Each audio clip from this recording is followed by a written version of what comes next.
With our platform, you can place a special type of orders called conditional orders. These let you build complex trading strategies and manage your investments better through semi-automated trading. A conditional order is a pending order that is attached to an existing confirmed limit stop and only becomes active after the limit stop is executed. Note that conditional orders can't be linked to a limit stop attached to a position, but only to an order initially placed as a limit stop. You can link up to 100 conditional orders to a confirmed limit stop.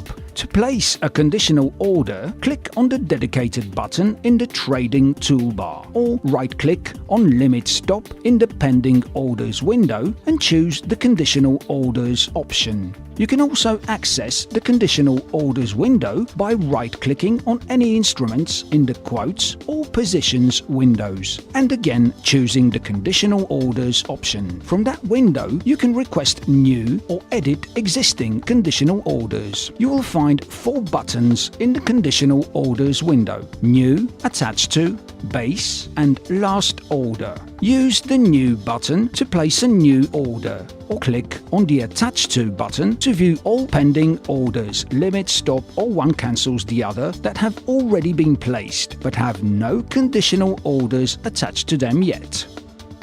The Base or Base Orders button opens a list of all orders that have conditional orders attached to them. When you attach a conditional order to a confirmed limit stop, one cancels the other, it becomes a base order and is moved to the base list. The Last Order button shows the conditional orders tree for the selected instrument. You can quickly and easily modify your conditional orders by copy-pasting them. Just click the button at the upper left corner of the orders ticket. The orders you have copied will be marked with a darker color. Then hover over any of the other orders in the tree to see whether you can submit the orders already copied to the clipboard. You will see one of 2 options. Paste here. Just click on the order to paste the copied orders. You cannot paste on this order. Cannot paste the copied orders. To exit copy mode, click on End Copy. The copy feature facilitates your actions when you want to submit the same sequence of orders with the same parameters, and you can also view the expected returns from each of them.